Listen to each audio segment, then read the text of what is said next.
Carlos Apolinário Júnior. Nós já vamos apresentar o nosso convidado. Quem está pela internet, nos acompanhando aí pelo Teológica Vida, já está vendo aqui o nosso convidado. Mas eu não vou falar o nome agora, vou falar daqui a pouco.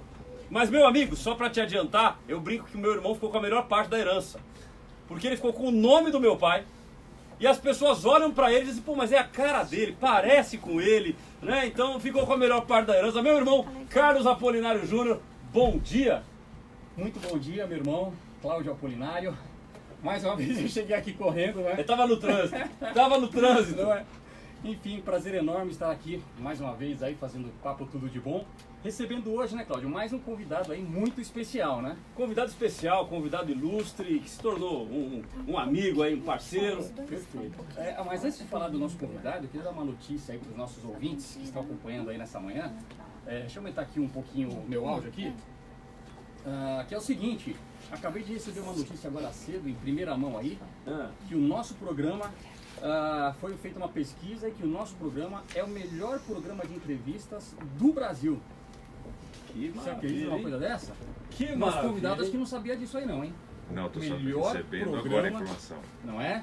Melhor programa de entrevistas do Brasil, é o Papo Tudo de Bom. Aí eu fui verificar a seriedade do Instituto, porque você sabe que é importante, né? Saber Hein, quem é o Cláudio? Instituto É que deu a importante saber o informação. Eu Instituto ia dessa perguntar, informação.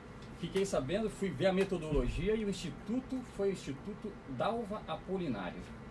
Dalva Apolinário, Instituto Dalva Apolinário, minha mãe. E a metodologia utilizada foi o amor de mãe. O que você acha disso aí? Meu amigo, olha, eu acredito que não tem nada melhor do que essa metodologia, Não é? viu? Não tem jeito, não. Inclusive só ela que votou, viu? Isso que é democracia, eu gosto assim. Não, mas é unanimidade, Eu pô. gosto assim. Foi eleito por unanimidade. 100% dos eleitores votaram no programa.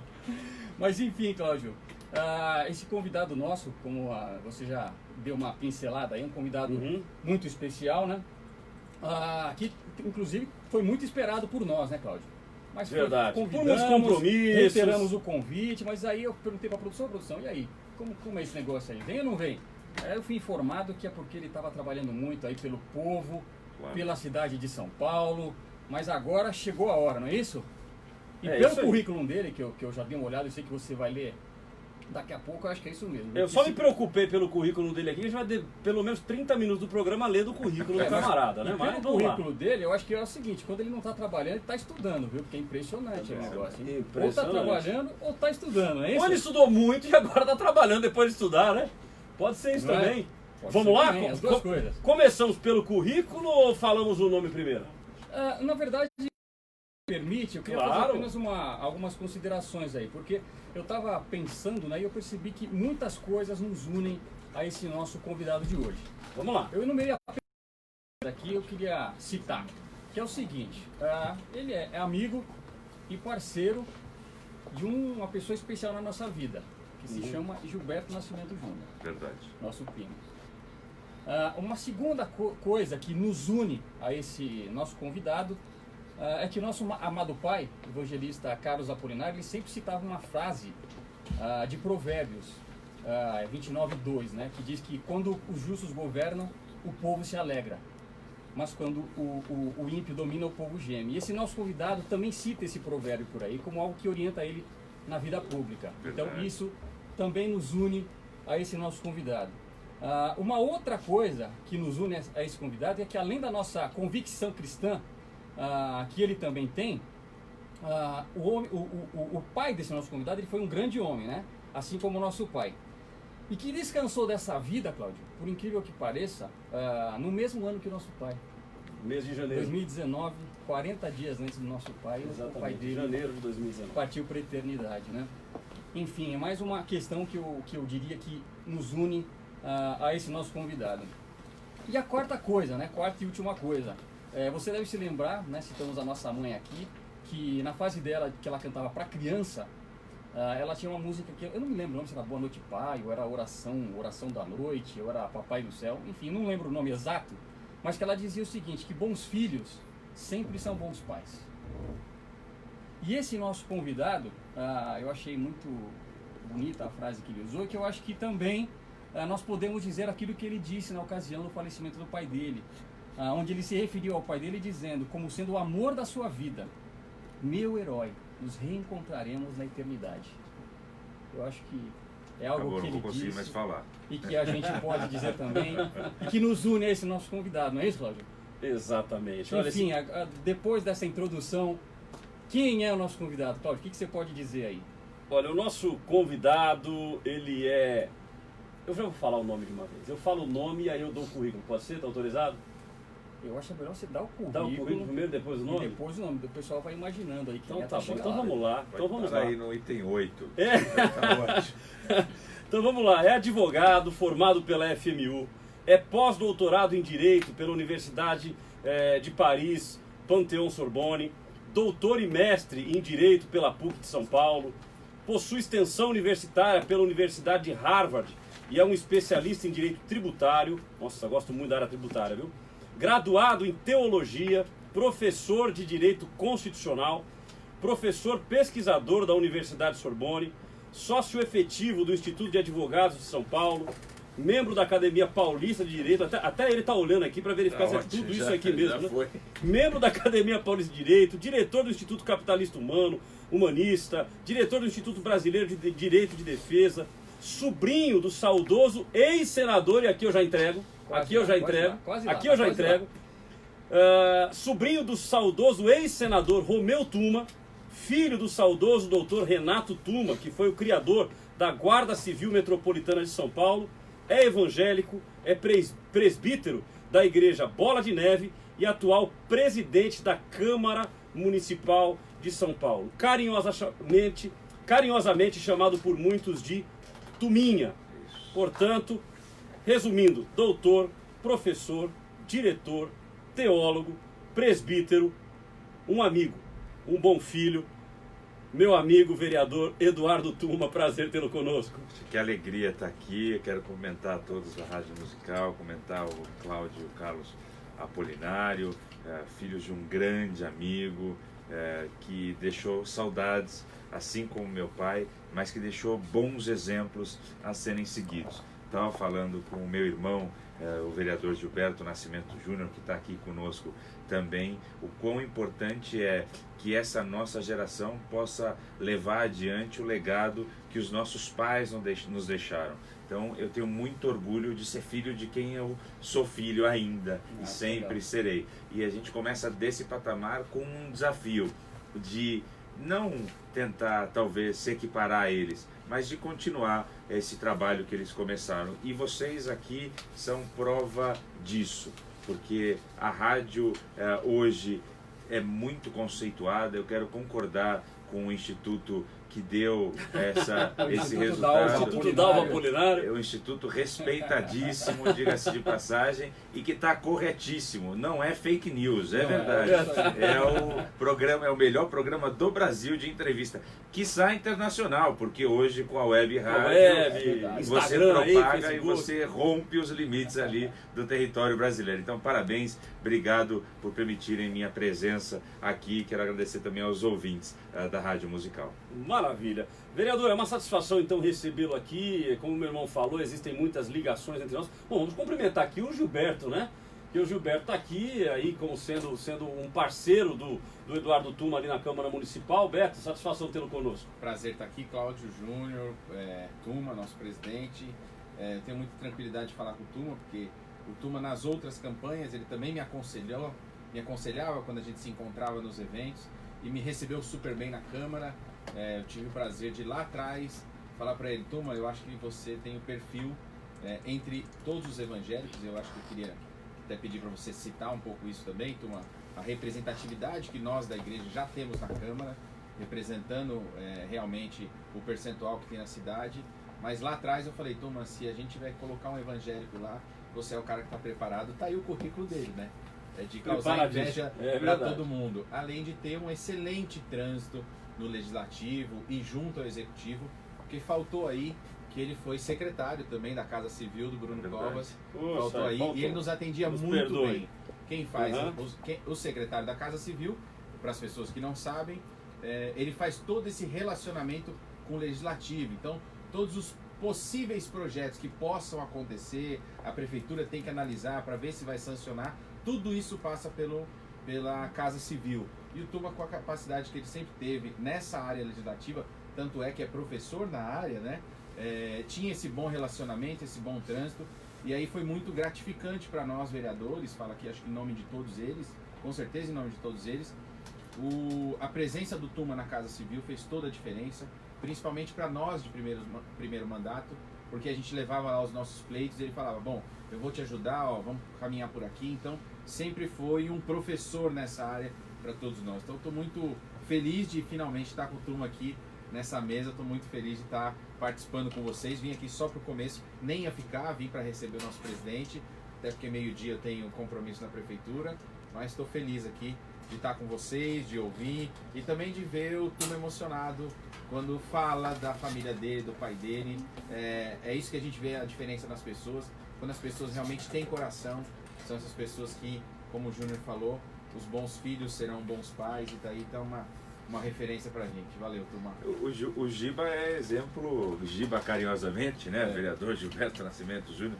O Giba é um exemplo dessa bancada composta por 4 pessoas que têm nos pais os seus exemplos. O pai do Gilberto é o deputado federal Gilberto Nascimento, e que também passou um legado para o filho, ainda super atuante, deputado federal super atuante, mas que passou um legado. E olha, o Gilberto pediu para a gente comentar um pouco, desculpa estender a resposta. Não, fica bom, o programa é seu, amigo. Imagina. O Gilberto fez um comentário sobre os vereadores evangélicos na Câmara. Então a Câmara Municipal de São Paulo, que é composta de 55 vereadores, dos 13 milhões de habitantes representados na cidade de São Paulo, nos mais de 500 bairros que a cidade, 32 subprefeituras, 96 distritos que a cidade tem, cada vereador defende a sua região, o seu setor, o seu segmento. Os vereadores têm a responsabilidade de defender a causa do paulistano de uma forma em geral, mas o segmento evangélico também tem sua representação na Câmara. Hoje tem uma frente parlamentar cristã em defesa da família, composta por 17 vereadores. Na legislatura passada eram 9, hoje são 17 vereadores que defendem a causa da igreja sem placa, sem denominação, da igreja como essa entidade do terceiro setor que ajuda a construir a sociedade. São mais de 6.500 templos evangélicos na cidade, fora as igrejas católicas e as religiões cristãs, de uma forma em geral, presentes na cidade. Então, esses vereadores defendem a causa da instituição. Vou fazer uma afirmação e paro de falar. Comentar também o pastor Cruvinel, que está aqui conosco, que vai depois falar. Deixa eu fazer uma afirmação. A igreja, como organismo, como corpo de Cristo, não precisa de política, não precisa de político, existe desde sempre e vai continuar existindo ou até a volta de Jesus ou até a gente ser arrebatado.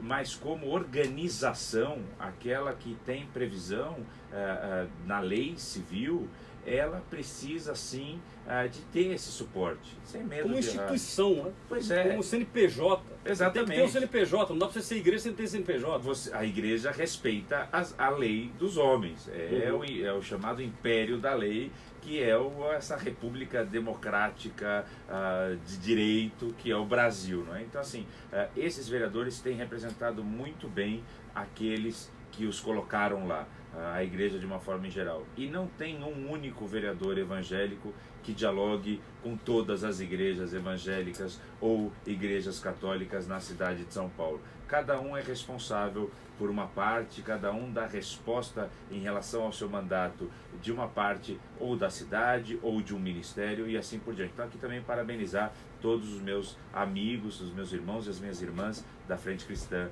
em Defesa da Família na Câmara Municipal. Poxa, maravilha. Satisfação então receber aqui o vereador Eduardo Tuma. Beto, mais uma vez, prazer ter você aqui conosco. O sempre Beto, né? Obrigado. Sempre Paulo. Beto. Obrigado. Maravilha. Vamos lá, continuando então com o nosso programa, entrevistando hoje aqui o vereador Eduardo Tuma. Legal. Bom, o vereador já começou a falar um pouco aí, né, sobre as questões do vereador, do mandato, a questão do pessoal evangélico. Mas eu queria fazer uma pergunta para ele então inicial, que é o seguinte: depois desse currículo aí, com tanto estudo e qualificações, né, por que a política? O que lhe motiva? Há algo maior ou é apenas um vírus familiar que atingiu a família? De geração em geração? Diz que quando entra não sai mais, né? Não dá para fugir. Então. Você sabe que eu acredito nisso. Né? Em primeiro lugar, pessoalmente, é uma vocação, é uma construção, é a minha natureza. Deus me construiu assim, eu estou seguindo a minha natureza e aí me colocou nas mãos uma missão. Eu estou cumprindo uma missão em relação à minha vocação pessoal. E eu tenho uma crença que nós que somos de igreja, e quem não é também tem a sua atividade social, mas nós olhamos muito para o social. Então, eu me lembro da gente fazendo obras sociais com aqueles que mais precisam, os que são hipossuficientes economicamente, aqueles que são alienados na sociedade, a pessoa em situação de rua, o dependente químico, aquele que é, né, dependente da drogadição, viciado em droga, né, comumente falado. Como cristão, eu conseguia fazer pontualmente uma ajuda a essas pessoas, trabalhos sociais, mas que eu vi na política a possibilidade de ampliar muito esse trabalho. Então, eu sei que o meu mandato, o mandato do Gilberto também é assim, nós temos um foco muito voltado para o social, para ajudar essas pessoas que mais precisam da política. E aí, encerrar essa minha resposta dizendo que política, a palavra política vem da palavra polis, que significa construção da cidade. Então eu quero ajudar a construir a sociedade paulistana, paulista e brasileira, mas eu quero ajudar a construir uma melhor sociedade, mais humana, mais igualitária, mais solidária, por isso a política. Ou seja, mais do que um vírus, é uma missão. É evidente. É um chamado assim, para a política. É evidente, é uma vocação. É assim, eu acredito, a gente não acredita em coincidência, não é? Então eu acredito que esse é o plano de Deus para a minha vida, enquanto Ele permitir que eu ali esteja. O dia que Deus não quiser mais também, eu vou para outra missão eclesiástica ou algo do tipo, mas enquanto eu ali estiver, eu estou cumprindo essa missão. E é isso que me guia. A Bíblia tem muitas passagens e uma delas falando em relação a nós cristãos, que nós temos que seguir olhando fixo para o alvo, com foco em Jesus. E o pecado é exatamente quando você perde esse foco, você perde esse objetivo. Então eu tenho na política esse foco, que é cuidar da cidade. Nós temos tantos projetos de lei e leis já sancionadas, mas em relação à igreja é defender o reino e fazer com que o reino avance na cidade de São Paulo. Perfeito. E eu devo dizer aqui que as pessoas não gostam muito de política, de uma maneira geral. Então a pergunta que eu lhe faço, que é a próxima, qual a importância da política para os cristãos e cidadãos em geral? Veja, é importante ou não é importante? É fundamental. Deixa para os outros ou a gente precisa ficar atento aí? Se você disser, vou também usar, estou usando bastante o crentez hoje, né? Mas tudo bem. Se você disser o seguinte, a política é do diabo, o diabo vai falar, é mesmo, então ele toma para ele, e aí os bons... Como aconteceu com muitas coisas, né? A televisão é do diabo. Hoje, para uma igreja ter programa na televisão, é uma nota. Pois Caríssimo, né? Então, assim, eu acho que é um período de menor sabedoria e ter entregue, então, para alguns maus elementos, e nem todos, aliás, a maioria dos políticos faz política séria, política honesta. Não vou nem saber citar quem não faz, mas eu digo, enquanto isso não acontece, os maus ocupam o lugar dos bons. A partir do momento que há um despertar, uma maior consciência de que a política é tudo aquilo que eu falei, é um instrumento de transformação social, você começa a ter, então, o cristão ascendendo a esses postos, a esses lugares de influência na sociedade. E aí, para atingir a sua pergunta, todos dependem da política. Toda a cidade depende da política, todo estado brasileiro, estado membro, Rio, São Paulo, Minas, depende da política, o país depende da política. Quem faz a lei que governa a sociedade, que estabelece qual é o procedimento que nós devemos adotar, a lei do rodízio, a proibição de fumar, e etc., são os políticos. Como o dinheiro vai ser gasto, aquele arrecadado dos impostos, custosamente do brasileiro, é o político, é o gestor público que vai decidir como esse dinheiro é gasto. Então, assim, a dependência é absoluta, desde que sociedade é sociedade, desde que existe o Estado, a dependência da política é absoluta de todo membro da sociedade, todo brasileiro. Então, assim, importantíssimo entender isso e participar também da vida pública. Eu tenho feito esse chamado, fundamentalmente, aos jovens, para que participem da vida pública.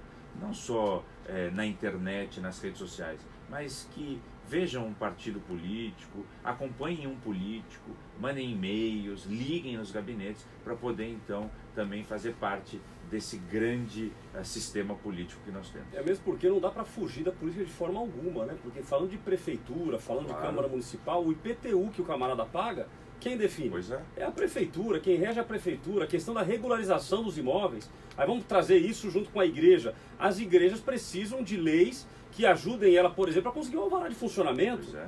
Quantas igrejas hoje estão sem alvará de funcionamento porque os prédios estão irregulares? E aí, mais uma vez, eu já fiz essa afirmação aqui, vou repetir.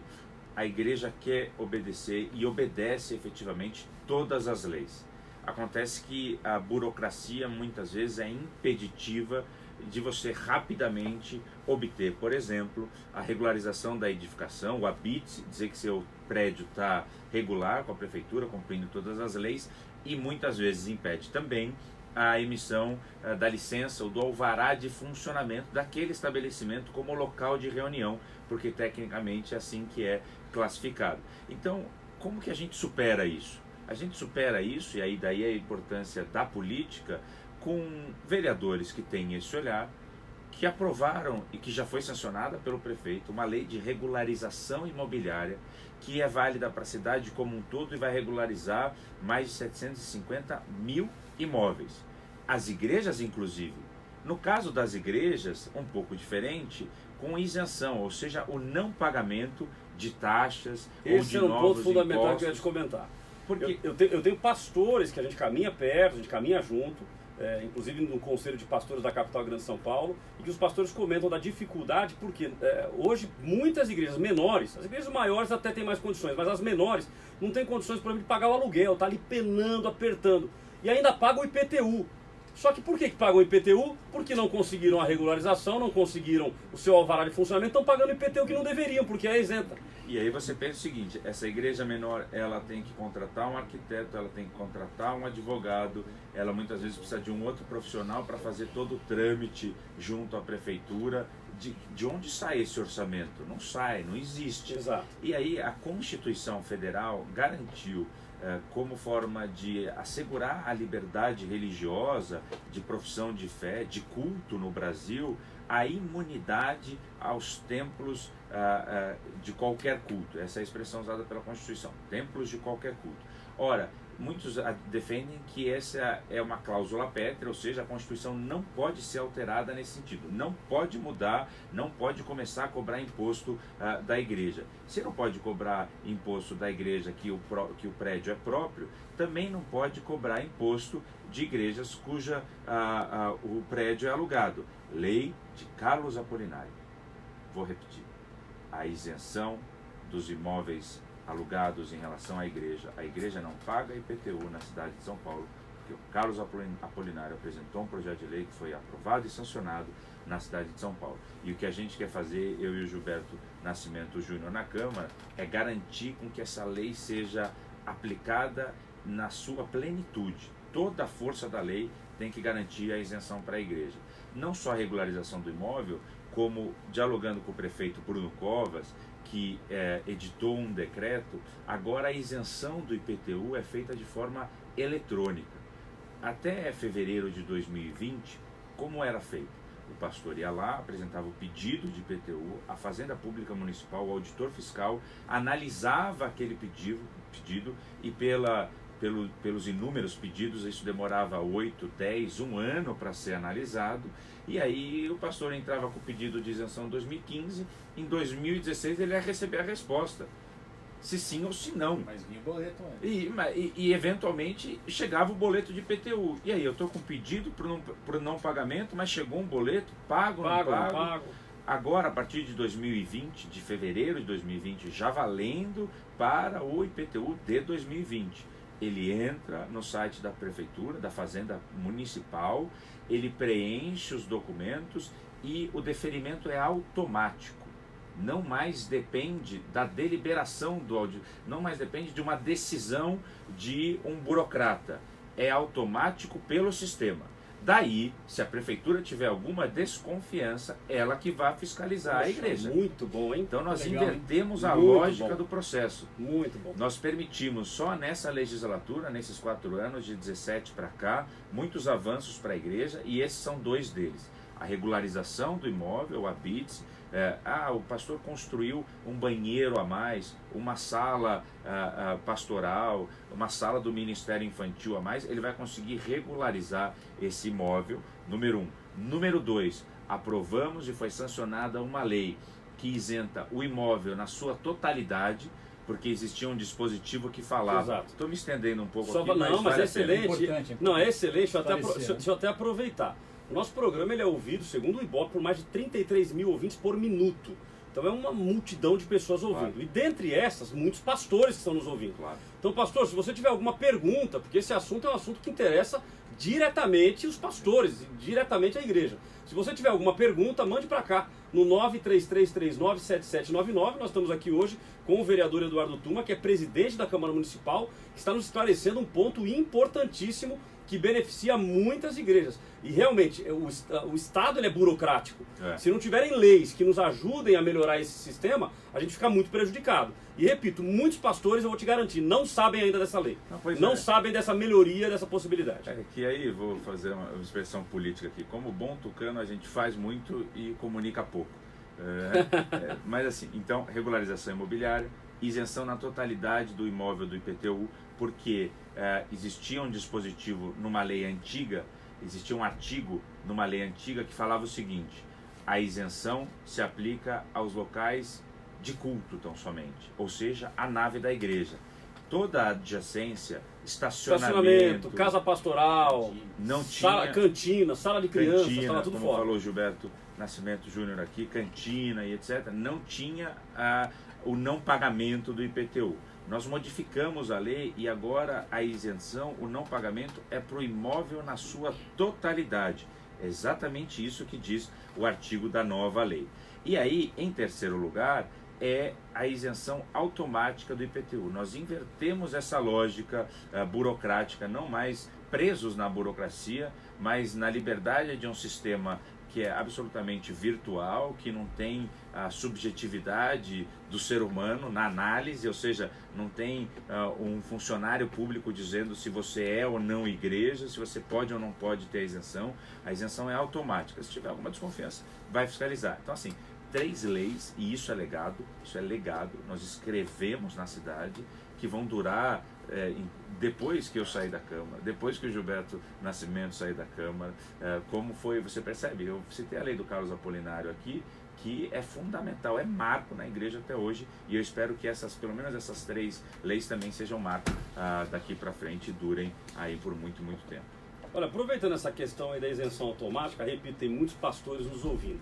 Nós estamos agora, iniciamos um novo ano, e o IPTU são 10 parcelas que são pagas, normalmente de fevereiro até o mês de novembro. Se o pastor que hoje não tem ainda isenção, nem sabia dessa possibilidade, ou estava com questões do imóvel, ele vai ter que fazer a regularização primeiro. Ele não consegue pedir a isenção sem a regularização? Ou como é que funciona isso? Ele consegue entrar com pedido de isenção porque ele tem o número de contribuinte ali no carnê do IPTU dele. Então, e aí nós mudamos isso também. Agora, critérios objetivos para a concessão dessa isenção. Ele vai ter um número de documentos a serem preenchidos no site da Prefeitura, da Fazenda Pública Municipal, da Secretaria da Fazenda, no site da Prefeitura, prefeitura.sp.org.br, eu acredito que seja esse o site. Ele entra com o número de contribuinte e ali mesmo no sistema é pedido o contrato de locação, porque é um imóvel alugado, muito provavelmente, e aí por diante o estatuto da igreja, a programação anual de cultos, e aí a isenção é concedida. É um protocolo na internet, ele pode entrar, e já poderia ter entrado a partir do começo de fevereiro, para conseguir o não pagamento do IPTU da sua igreja. Maravilha. Se ele tiver, por exemplo, ele veio pagando IPTUs, essa lei é daqui para frente. Então ele não consegue restituição do que ele pagou para trás. Assim, o Código Tributário fala que você pode pedir a repetição de indébito, você pode pedir para trás 5 anos, desde que comprovado o seu direito. Então, ele faz esse pedido administrativo, que não tem nada a ver com o que nós estamos falando, porque quando ele entra na internet para pedir a isenção de 2020, é um processo novo, é pela internet. Entrou, daqui para frente está valendo. Daqui para frente ele vai conseguir. Daqui para é um outro pedido diferente desse, e ele pode pedir a restituição, a devolução do que ele pagou de 5 anos para trás. Então, nós estamos falando de 2020, aí você conta 5 anos para trás, por aí, 2015. Ele pode pedir até 15. Então, 19, 18, 17, 16, 15. Pode pedir até 15 a restituição do que ele pagou, desde que ele comprove esse direito. Ou administrativamente, ou também com um advogado aí já no Poder Judiciário. Vai ter que entrar com uma ação para pedir que a prefeitura devolva o dinheiro que ele acha que foi pago de forma indevida, né? Maravilha. Mas aí, para isso, o que nós vamos precisar ter é o seguinte: ele vai precisar ser registrado como igreja desde 2015. Então, assim, comprovar a atividade. Sim, ou seja, ele vai ter que comprovar a atividade da igreja, Isso. ele vai ter que comprovar Que utilizava aquele local. o devido contrato de aluguel, portanto Exatamente. ele utilizava para isso. Se ele Exatamente. tiver todas as comprovações, no Pronto. processo paralelo ele consegue. Me perdoe, eu avancei um pouquinho, porque Não, é isso mesmo. é a necessidade das igrejas. A gente, como pastor, a gente sabe Claro. que as igrejas precisam destes esclarecimentos. Então vamos só repetindo aqui. Então a regularização fica mais fácil, ou seja, mais fácil e sem cobrança de qualquer taxa. Então, você teria a taxa de 10 ou 15 reais, foi 15 reais por metro quadrado. 15 reais por metro quadrado construído a mais. Isso. E o certificado de construção também, que é uma fórmula a ser calculada. Então, a igreja, para se regularizar, ela tem, mas eventualmente ela teria que pagar alguma taxa para a Esses 15 prefeitura reais por metro. por metro quadrado construído a maior. Não vai ter que pagar, porque nós isentamos no texto da lei, nós isentamos a igreja do pagamento dessa taxa. Então você estava falando, a regularização imobiliária, segundo é a isenção total, Do ou imóvel. seja, do imóvel, então não é somente a área de culto, mas toda a área do imóvel. isso, E terceiro, que é essa isenção automática do pagamento do IPTU. exatamente isso. Entrando com o devido processo e cumprindo todos os requisitos, tem a isenção total do IPTU. Fora o PPI que nós fizemos em 2017, em 2017 você tinha um programa de parcelamento incentivado, as empresas que deviam para a prefeitura podiam parcelar as suas dívidas. Nós colocamos no PPI a remissão, o perdão de dívidas das igrejas tributárias e não tributárias. Esse prazo já expirou, já acabou, mas a gente tem um cálculo aí que aproximadamente 10, 11 milhões de reais foram perdoados de dívidas das igrejas. Multa do PSIL, dívidas de IPTU. A gente tinha feito um cálculo de até 120 mil reais por unidade, por igreja. Então, ainda que a igreja tivesse o mesmo CNPJ, mas tivesse 100 unidades da igreja na cidade, cada uma das unidades poderia ter sido perdoada em 120 mil reais. Então, quer dizer, você percebe que ao longo do tempo as ações vão sendo adotadas, as leis vão sendo feitas, e aí a gente está fazendo não benefício para a igreja, mas justiça. Isso é importante dizer. Aquele Eu acho que que esse é um nos ponto, ouve, esse é um ponto e importante, que não vereador. frequenta a igreja, mas é o seguinte, fala. Ou até quem frequenta a igreja, hoje tem muito crente casca grossa.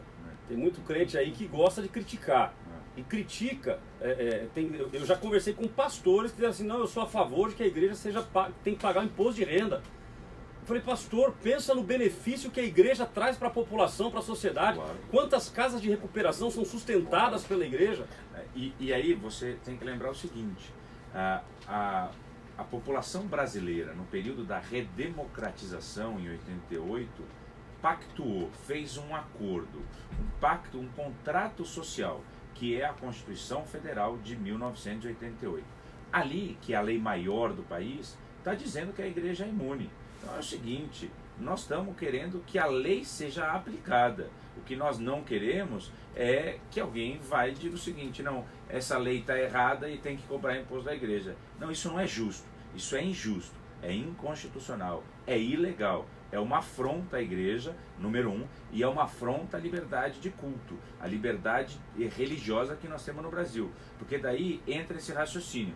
Que forma mais brutal, mais agressiva não existiria do que açoitar a igreja com cobrança de impostos, altíssimos impostos. Isso inviabilizaria o funcionamento da muitas e muitas absoluta maioria da igrejas. igreja. Pois é, e aí isso agride frontalmente a liberdade religiosa que nós temos no Brasil. Ou seja, o Brasil seria um país secularizante, que pregaria e teria na sua legislação o não funcionamento de templos de qualquer culto e da igreja de uma forma em geral. Maravilha, nós temos aqui já algumas considerações do pessoal, tanto pelo 933397799, ou se você quiser mandar também sua pergunta pelas nossas mídias sociais, estamos transmitindo ao vivo pelo Instagram e também pelo Facebook. A Marta Jandira faz uma colocação interessante: vamos orientar a igreja a votar, não podemos ser reféns de políticos bandidos. Se orientar a igreja a votar, acabamos com esses bandidos políticos, somos muitos. Então veja que a concepção, o senso comum da população é que político é bandido. Então, se nós colocarmos pessoas lá que são do bem, nós vamos ter boas leis. Leis que são aprovadas e que fazem bem para a população, que fazem bem para as igrejas e assim por diante. Se nós formos negligentes, e esse é um grande problema, e aí eu já faço a próxima consideração aqui do Robson. Bom dia, paz do Senhor Jesus. Gostaria de saber quais os benefícios a política traz para nós que somos evangélicos. Então veja, presidente, que é um contraponto. São duas opiniões do ouvinte que se contrapõem. O Robson diz assim: mas qual é a vantagem de ter políticos evangélicos? Que benefício a política traz para nós evangélicos?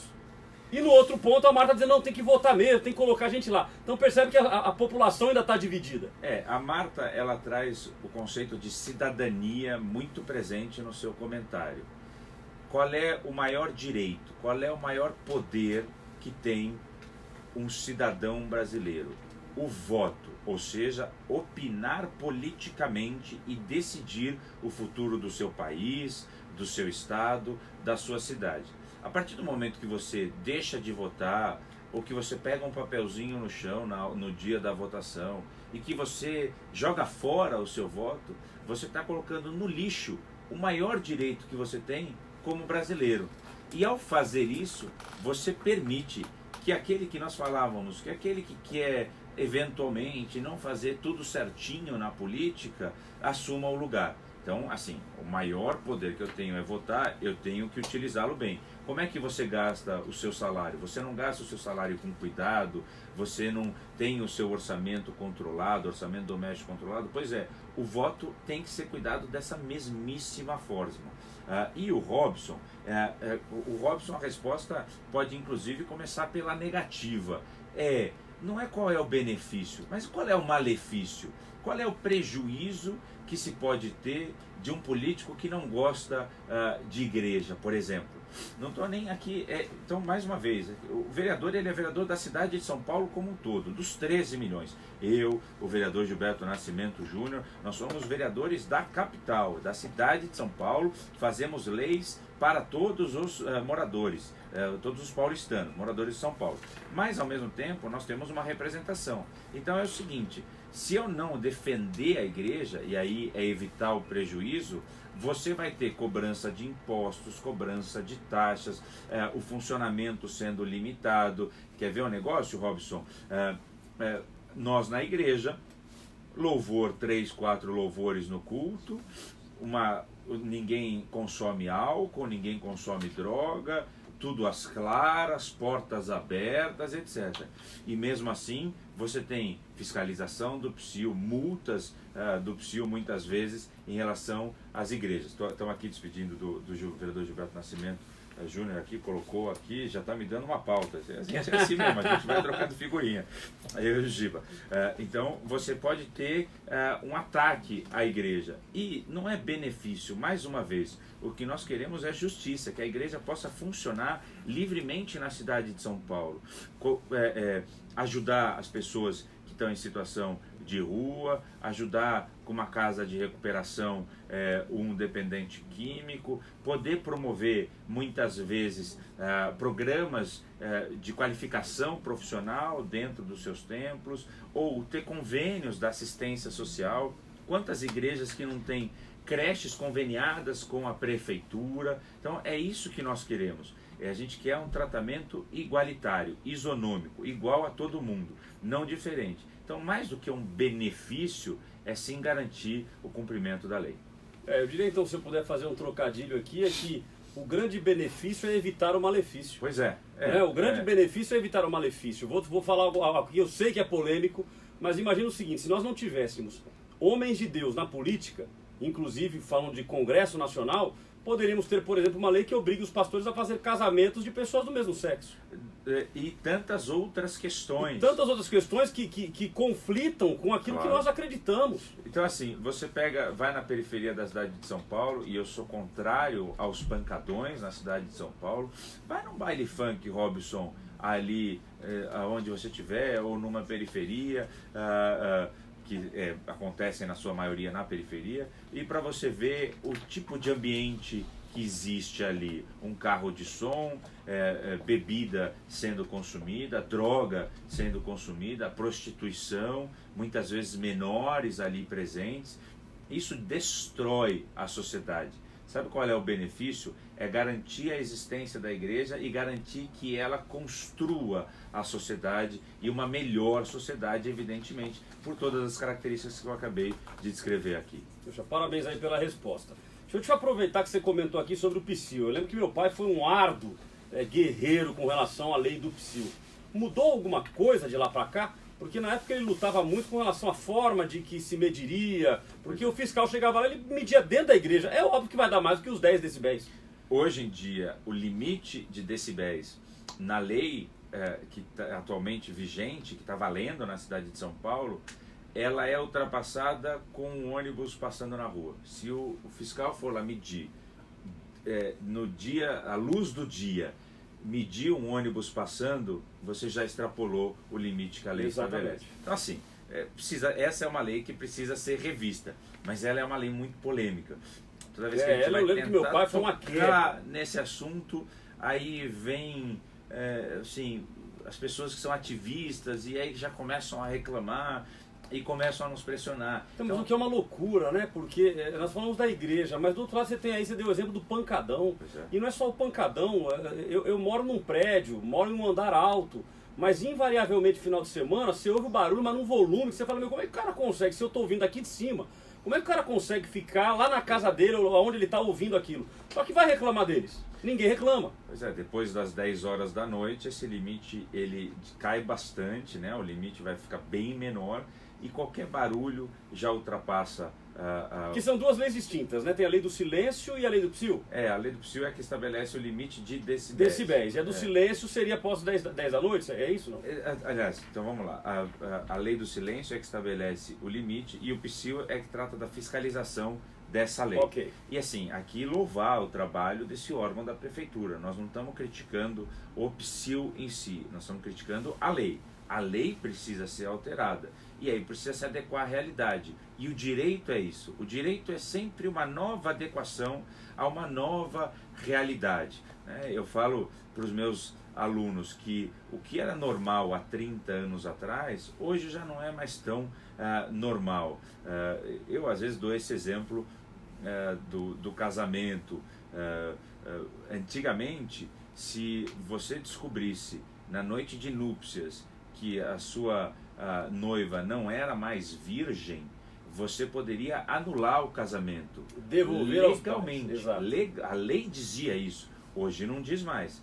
Antigamente, se houvesse um adultério, a mulher adulterasse no casamento, poderia ter o divórcio sem qualquer direito patrimonial civil. Ela saía de casa sem qualquer direito a nada, ao patrimônio que se construiu junto, etc. Hoje em dia já não é mais assim. Quer dizer, a sociedade mudou, a legislação acompanhou a mudança da sociedade. Eu não estou pregando nem uma situação nem outra, tá? Mas eu só estou fazendo um paralelo aí. Isso, de como a lei tem que mudar. Então a lei do PSIL, ela tem que se adequar à nova realidade, a nova forma de fiscalização, a nova forma de medição, os novos limites. Ainda que a gente queira uma cidade mais quieta, menos barulhenta, nós temos que entender que São Paulo é a 8ª maior cidade do mundo. São 14 mil ônibus na cidade de São Paulo. São 13 milhões de habitantes na cidade de São Paulo. Não tem como ter uma cidade quieta.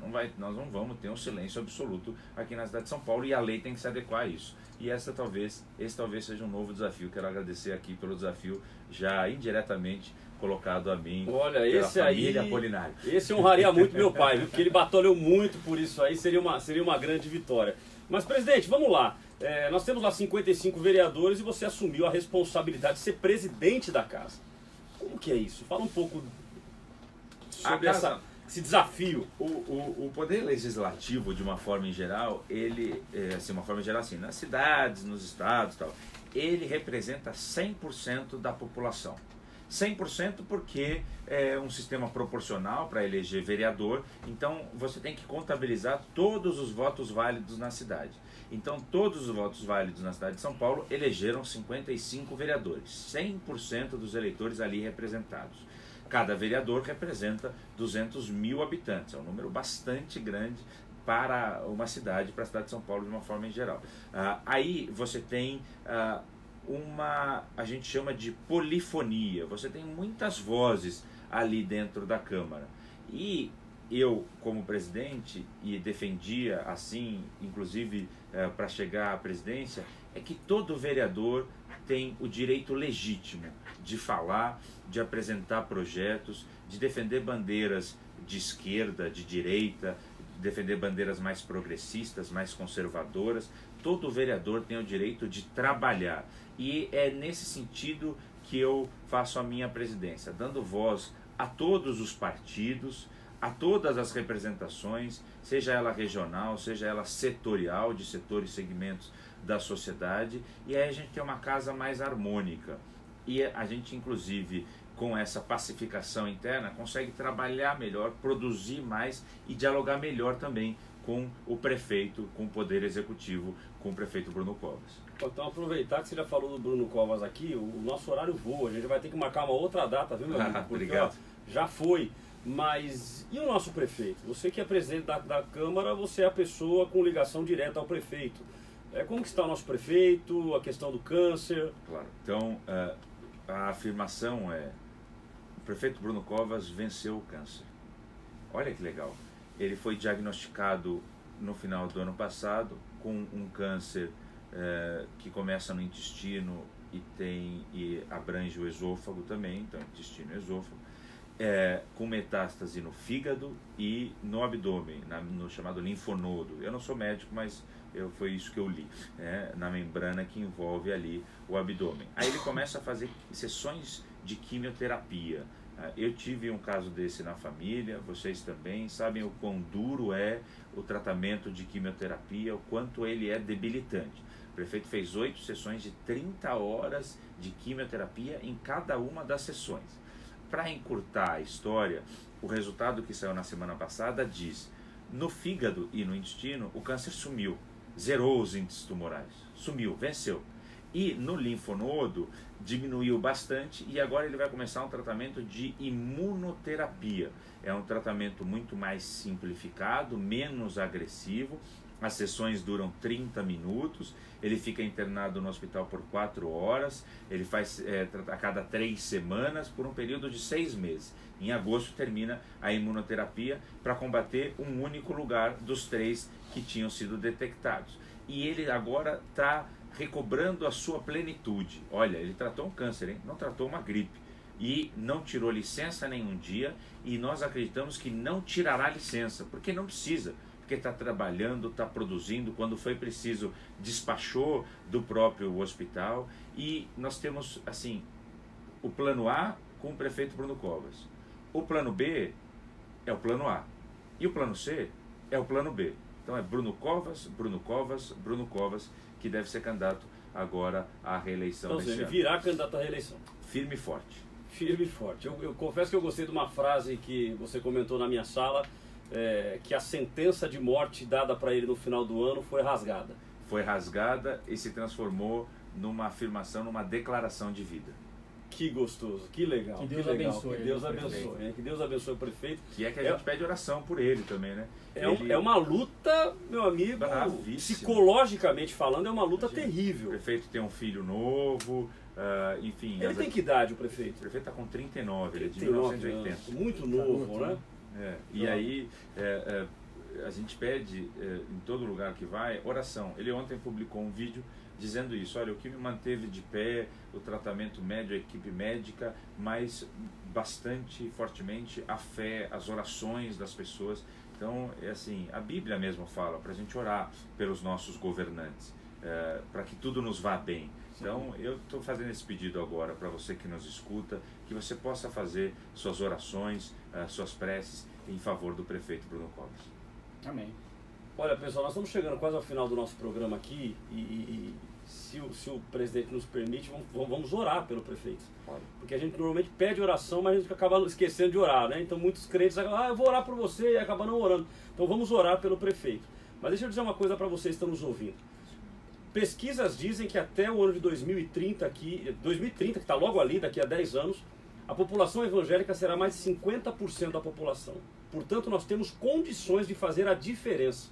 Então nós temos hoje aí uma eleição vindo agora pela frente de vereadores, de prefeitos, né? Nós temos várias cidades que nos ouvem e nós evangélicos podemos fazer a diferença. Na capital de São Paulo temos aí o Eduardo, temos o Beto, que também é candidato à reeleição, e quantos vereadores, quantos candidatos da igreja. Então, meu irmão, se você é cristão, se você acredita em valores cristãos, tem muito cristão deixando de votar num crente para votar em gente do mundo. Então está completamente equivocada esta forma de visão. Eu creio que nós podemos fazer a diferença, eleger prefeitos, eleger presidente da república. Nós temos condições de virar o jogo. Claro. Agora, se nós continuarmos dizendo que a política não serve para nada, que a política não é útil, aí nós vamos entregar na mão do diabo. A produção está dizendo que tem um áudio aqui. Vamos ouvir rapidamente o áudio e a gente volta fazendo oração pelo prefeito.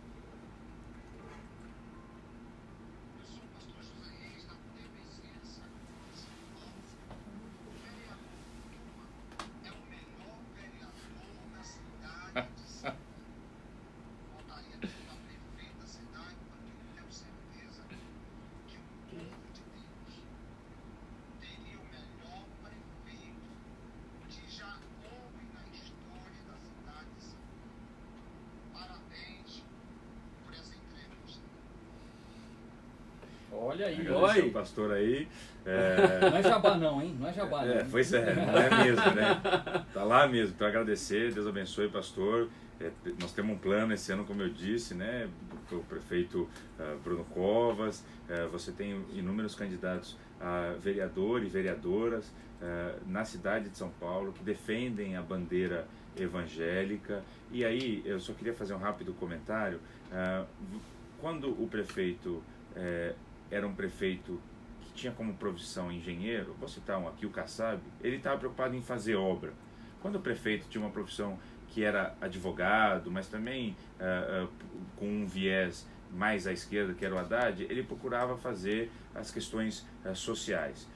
Quando você tem uma pessoa que defende o reino, que tem a Bíblia como centro de fé e de atuação, você vai ter a produção de leis, vai ter uma gestão que é voltada para os valores bíblicos. E os valores bíblicos são valores sociais que defendem a construção da sociedade, como eu disse família, no começo, obras sociais, família, e aí vai. E etc. Então, assim, a importância de ter políticos evangélicos é essa. É de você defender valores da família, de você produzir leis justas que nasçam no coração de Deus, porque todo vereador evangélico, no seu momento de devocional, de oração, procura a inspiração na atuação do mandato. Então você percebe o seguinte: qual é a origem, qual é o fundamento da atuação de um vereador evangélico?